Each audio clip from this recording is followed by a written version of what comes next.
Congratulations, class of 2012.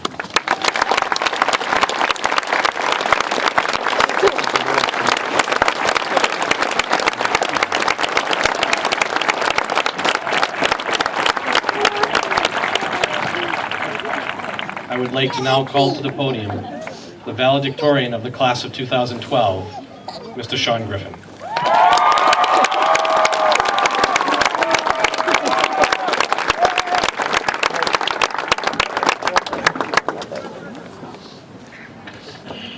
All right. Now I know how Mr. Norton felt at awards night. Well, it might be the last time you hear it in a speech, but congratulations, class of 2012. We made it. As I say this, I feel a mixture of sadness and joy. Joy for having accomplished such a great milestone, and sadness because I'm painfully aware that this day marks the end of something special. During the last 4 years, we've all had so many unforgettable experiences, and I think each one of us has accomplished things that we never thought were possible. Coming into high school, I had no idea what a valedictorian was. And even though I was a dedicated student, it wasn't something I seriously aspired to become. 4 years later, here we are, and now tradition dictates that I must give a speech. Certainly it's not the most exciting part of graduation, and right now, I know all you really want to do is get your diplomas and get out of here. If you're like me, you've got dinner reservations in about an hour. Very important. And with all eyes on me right now, I think nobody wants this speech to be over more than I do. So if you'll indulge me just a bit, I promise to be brief. A lot of people might expect that a valedictorian would give a speech full of advice about life, believing that they must have figured out some secret formula for success. That's simply not the case here. I'm not going to stand here and lecture you about how you should think, how you should act, and what you should do if you want to be successful. We're all at the same stage of life, and I have no more perspective than any of you. The future remains largely uncertain for most of us, myself included.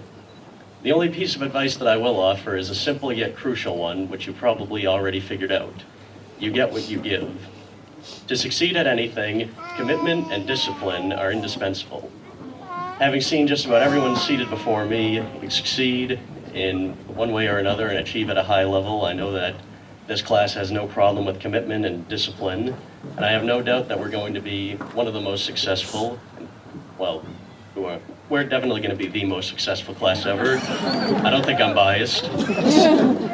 But as I said before, my intention is not to dwell on the uncertainty of the future, but rather to reflect on the experiences we've shared over the past 4 years. I often tell people that I wouldn't have wanted to go to any high school other than Bellingham High. My list of reasons for this is endless. 171 of them are right here. I've grown attached to this high school and to this class, and it's hard to imagine that it could have been any better anywhere else. I hope that all of you could say the same. As grateful as I am to have gone through high school with this class, there is another group to which I could not be any more thankful. They are seated behind me, and they are our teachers. Now more than ever in our society, public school teachers are underappreciated and unfairly criticized. The experiences that I've had with teachers at Bellingham High School have shown them to be worthy of nothing less than the utmost gratitude of students and parents alike. I've had the pleasure of getting to know veteran teachers like Mrs. Roberts, Mr. Norton, Mr. Henderson, Senora McDonald, and of course a man who will be greatly missed, Mr. Suffoletto, along with his indispensable piano pod, Mr. McDonough, who began his career in the one-room schoolhouse era. Over their long careers, they've seen so many groups of students come and go, yet they begin each year the same way, greeting a group of students with a smiling face, eager to get to know them and to teach them as much as possible before the end of the year comes all too soon. There are also other spectacular teachers, like Miss Walsh, Mrs. Bergeron, and Mr. Costa, easily able to empathize with their students and eager to make a positive impact on their lives while also teaching them valuable skills. That's not to say that it's only young teachers who can connect with their students. Mr. Newark, or Brian as he's known to most of us, never let an age gap keep him from entertaining and amusing his students and becoming a close friend as well as an extremely effective teacher. I have many hilarious stories from eating lunch in Brian's room, most of which, well, who am I kidding, all of which, I should not repeat in a public forum.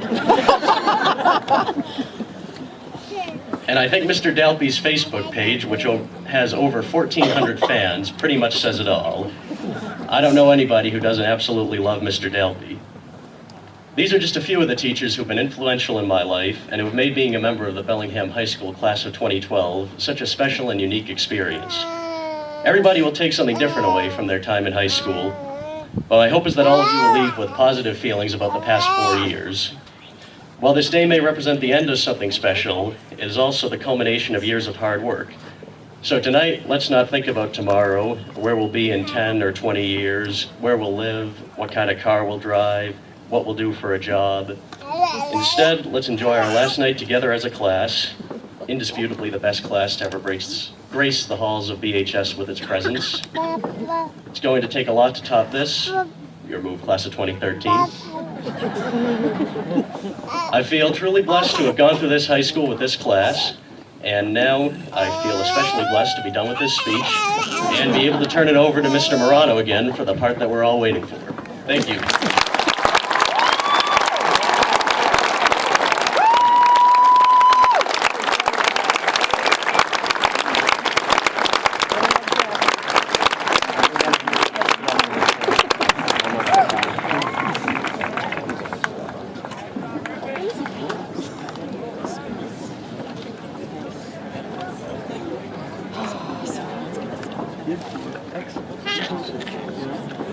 Okay, folks, at this time I'd ask Mr. Fleury and Mr. Cartier to please join me on the stage and for Mr. Forbes to come to the podium for the presentation of the diplomas.